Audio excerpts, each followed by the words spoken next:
അപ്പോൾ നമ്മൾ നമ്മുടെ ആൽബിനോ ജയന്റ് ഗൗരാമിയുടെ കുഞ്ഞുങ്ങളുടെ അപ്ഡേറ്റ് ചെയ്യാന്ന് പറഞ്ഞിട്ടുണ്ടായിരുന്നു. ഈ കാണുന്ന ബക്കറ്റിൽ കിടക്കുന്നതാണ് നമ്മുടെ ആൽബിനോ ജയന്റ് ഗൗരാമിയുടെ കുഞ്ഞുങ്ങൾ.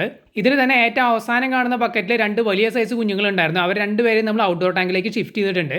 അതുപോലെ തന്നെ ഈ മൂന്നാമത്തെ ബക്കറ്റിൽ കിടക്കുന്നത് കുറച്ച് വലിയ സൈസാണ്. അതിനെയാണ് നമ്മൾ തൊട്ടടുത്തുള്ള ഫ്രിഡ്ജ് ബോക്സിലേക്ക് മാറ്റാനായിട്ട് പോകുന്നത്. ഫ്രിഡ്ജ് ബോക്സ് നമ്മൾ ഓൾറെഡി കാലിയാക്കി വെച്ചിട്ടുണ്ട്. കഴിഞ്ഞ ദിവസങ്ങളിൽ നമ്മളൊരു വീഡിയോ ചെയ്തിട്ടുണ്ടായിരുന്നു. ആ ഫ്രിഡ്ജ് ബോക്സിൽ കിടന്നിരുന്ന രണ്ട് ടൈഗർ ഓസ്കാറുകളും അതുപോലെ തന്നെ ആൽബിനോ സക്കറിനെ നമ്മൾ ഒരു ഔട്ട്ഡോർ ടാങ്കിലേക്ക് മാറ്റി എന്ന് പറഞ്ഞിട്ട് ആ ഔട്ട്ഡോർ ടാങ്കിൽ തന്നെയാണ് നമ്മുടെ ആൽബിനോ ടൈഗർ ഓസ്കാറുകൾ എടുക്കുന്നത്.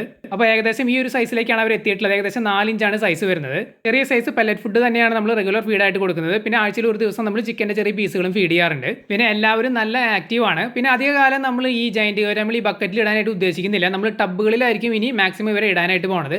ഈ ബക്കറ്റുകളിലേക്ക് നമ്മൾ ആൽബിനോ കാറ്റ് ഫിഷിനെയാണ് ഇപ്പോൾ പ്രിഫർ ചെയ്തിട്ടുള്ളത്. ഇതിൻ്റെ കാരണം എന്താണെന്ന് വെച്ച് കഴിഞ്ഞാൽ ഇതിനകത്ത് കുറച്ച് കൺജസ്റ്റഡ് ആയിട്ടുള്ള സ്പേസ് ആണ്. ടബുകളാകുമ്പോൾ കുറച്ചും കൂടി വായവട്ടം ഉണ്ടായിരിക്കും. ഇതിന് വായവട്ടം കുറച്ച് കുറവാണ്, ഡെപ്ത് കൂടുതലാണ്. എങ്കിൽ ഇവർക്ക് വേണ്ടത് കൂടുതൽ നീന്തി നടക്കാനുള്ള സ്പേസ് ആണ്.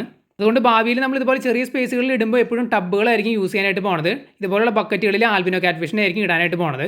പിന്നെ ഈ അവസാനത്തെ ബക്കറ്റിലേക്ക് കിടക്കുന്നത് ഏഞ്ചൽ ഫിഷ് ആണ്. നമ്മുടെ അക്വേറിയത്തിൽ കിടക്കുന്ന പ്ലാറ്റിനം വൈറ്റ് ആണ്. എന്തുകൊണ്ടാണ് അക്വേറിയത്തിൽ നിന്ന് ഈ പ്ലാറ്റിനം വൈറ്റിനെ ഈ ബക്കറ്റിൽ കൊണ്ട് ഇട്ടതെന്ന് വെച്ച് കഴിഞ്ഞാൽ അതിനകത്തുള്ള സീബ്രകളെ ഇത് നല്ല രീതിയിൽ കൊത്തി ഓടിക്കുന്നുണ്ട്. കാരണം ആ അക്വേറിയത്തിൽ കുറേ നാൾ ഒറ്റയ്ക്കാണ് ഈ ഒരു ഏഞ്ചൽ ഫിഷ് കിടന്നിട്ടുണ്ടായിരുന്നത്. ചെറിയ സൈസിൽ നിന്ന് അങ്ങനെ വലുതായി വന്നതാണ്. പിന്നെ എന്തിനാണ് നമ്മൾ അതിലേക്ക് ഇട്ട് കഴിഞ്ഞാലും അതിനൊക്കെ ഈ ഏഞ്ചൽ കൊത്തി ഓടിക്കുകയാണ്. അപ്പോൾ ഇതിനകത്ത് കിടന്നിരുന്ന രണ്ട് വലിയ സൈസ് ആൽബിനോ ജയന്റ് ഗൗരാമികളെ നമ്മൾ ഔട്ട്ഡോർ ടാങ്കിലേക്ക് ഷിഫ്റ്റ് ചെയ്തതിന് ശേഷം ഇത് കാലിയായപ്പോഴാണ് നമ്മൾ ഈ ഏഞ്ചൽ ഫിഷിനെ ഇതിൽ കൊണ്ടുവന്ന് ഇട്ടത്. പിന്നെ ടബിൽ കിടന്നിരുന്ന ഒരു ആൽബിനോയെ നമ്മൾ ഇതിലും കൊണ്ടുവന്ന് ഇട്ടു.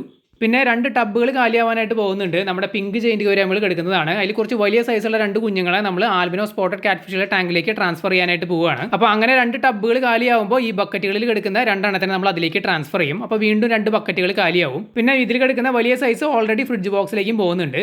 അപ്പോൾ അത്യാവശ്യം ബക്കറ്റുകൾ കാലിയാവും. അങ്ങനെ കാലിയായി കഴിഞ്ഞ് കഴിഞ്ഞാലാണ് ഞാൻ ഓരോ ബക്കറ്റിലും ആൽബിനോ കാറ്റ് ഫിഷുകളെയാണ് വാങ്ങി ഇടാനായിട്ട് പ്ലാൻ ചെയ്തിട്ടുള്ളത്. ഇത് കുറച്ച് ഡെപ്ത് കൂടിയ ബക്കറ്റ് ആയതുകൊണ്ട് തന്നെ അവർ അടിഭാഗത്ത് പോയി കിടന്നോളും. ഈ ആൽബിനോ കാറ്റ് ഫിഷുകളൊന്നും അങ്ങനെ വല്ലാതെ ആക്റ്റീവായി നടക്കുന്ന മീനുകളല്ല. നമ്മൾ പെല്ലറ്റും അതുപോലെ തന്നെ എന്തെങ്കിലും നോൺ വെജ് ഒക്കെ കൊടുക്കുകയാണെന്നുണ്ടെങ്കിൽ അവന്മാർ മുകളിൽ വന്ന് കഴിച്ചിട്ട് പിന്നെ താഴെ പോയിട്ടെങ്കിൽ ഫ്ലാറ്റായി കിടന്നോളും. അപ്പോൾ ഈ ബക്കറ്റുകൾ എനിക്ക് ആൽബിനോ കാറ്റ് ഫിഷുകൾക്ക് കൂടുതൽ സ്യൂട്ടബിൾ ആയിട്ട് തോന്നി. ഈ ബക്കറ്റുകൾക്ക് വായുവട്ടം കുറവാണെന്നുണ്ടെങ്കിലും അത് ഈ ആൽബിനോ കാറ്റ് ഫിഷുകൾ സീരിയസ് ആയിട്ട് ബാധിക്കാനായിട്ട് പോകുന്നില്ല. കുറച്ച് സൈസ് ആക്കി എടുക്കുന്നത് വരെ നമുക്ക് ഇതിനകത്തിട്ട് വളർത്താം. അത്യാവശ്യം സൈസ് ആയി കഴിഞ്ഞാൽ നമ്മുടെ വലിയ ആൽബിനോ സ്പോട്ടഡ് കാറ്റ് ഫിഷുകൾ എടുക്കുന്ന ടാങ്കിലേക്ക് നമുക്ക് ട്രാൻസ്ഫർ ചെയ്യാം. ഈ കാണുന്നത് നമ്മുടെ മെയിൻ ഔട്ട്ഡോർ ടാങ്ക് ആണ്. ഇതിനകത്ത് കിടക്കുന്നത് ജയന്റ് ഗൗരാമികളാണ്. അത്യാവശ്യം സൈസ് വരുന്ന 9 എണ്ണം ഇതിനകത്ത് കിടക്കുന്നുണ്ട്. അതിൽ 7 എണ്ണം ബ്ലാക്ക് ആണ്, 2 എണ്ണം ആൽബിനോകളാണ്.